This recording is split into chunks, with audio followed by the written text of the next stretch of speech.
सविन्दु सिन्धु सुस्खलत्तरङ्ग भङ्ग रञ्जितं दिशस्सु पाप जात जातकारी वारि संयुतम्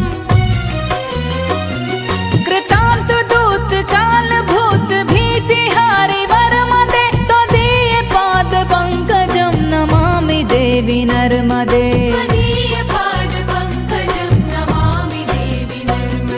नमामि देवि नर्मदे नमामि देवि नर्मदे नमामि देवि नर्मदे नमामि देवि नर्मदे त्वदीय पाद पंकजं नमामि देवि नर्मदे त्वदीय पाद पंकजं नमामि देवि नर्मदे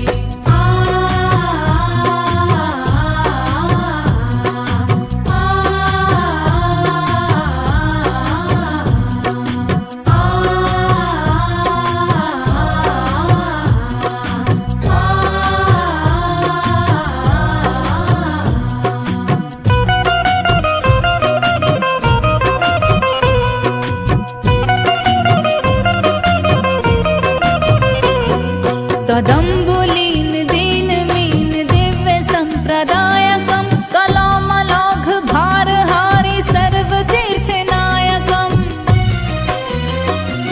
सुमच्छ कच्छ नक्र चक्र चक्रवाक शर्मदे त्वदीय पाद पंकजं नमामि देवि नर्मदे त्वदीय पाद पंकजं नमामि देवि नर्मदे नमामि देवि नर्मदे नमामि देवि नर्मदे नमामि देवि नर्मदे नमामि देवि नर्मदे त्वदीय पाद पंकजं नमामि देवि नर्मदे त्वदीय पाद पंकजं नमामि देवि नर्मदे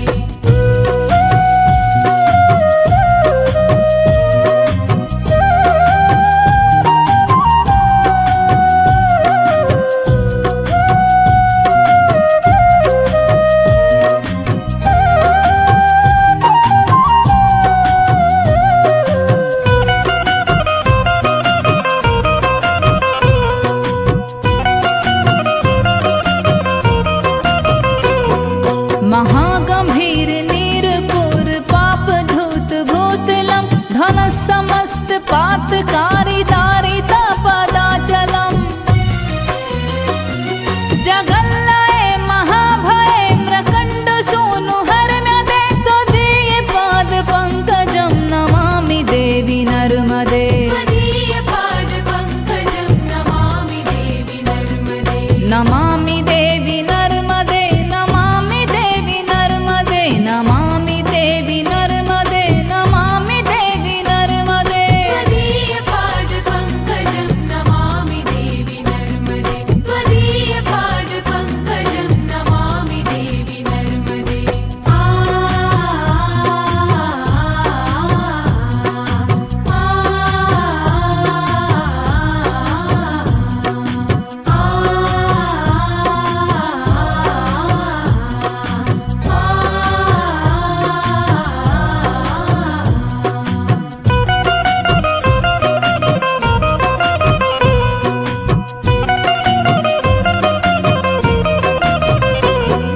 गतं तदेव मे भयं तदम्बु वीक्षितं यदा मृकण्डु सूनु शौनकासुरारि सेवि सर्वदा पुनर्भवाब्धि जन्म जम्भवाब्धि दुःख वरमदे त्वदीय पाद पंकजं नमामि देवि नर्मदे त्वदीय पाद पंकजं नमामि देवि नर्मदे नमामि देवि नर्मदे नमामि देवि नर्मदे नमामि देवि नर्मदे नमामि देवि नर्मदे त्वदीय पाद पंकजं नमामि देवि नर्मदे त्वदीय पाद पंकजं नमामि देवि नर्मदे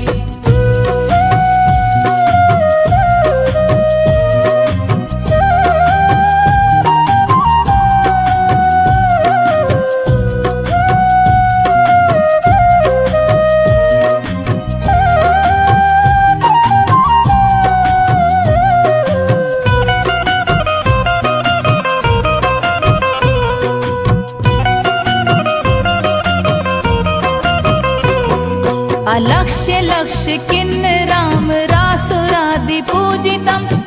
मत्स्य नीर तीर धीर पक्षे लक्ष्य कूजितम् वसिष्ठ शिष्ठ पिप्पलादि कर्दमादि शर्म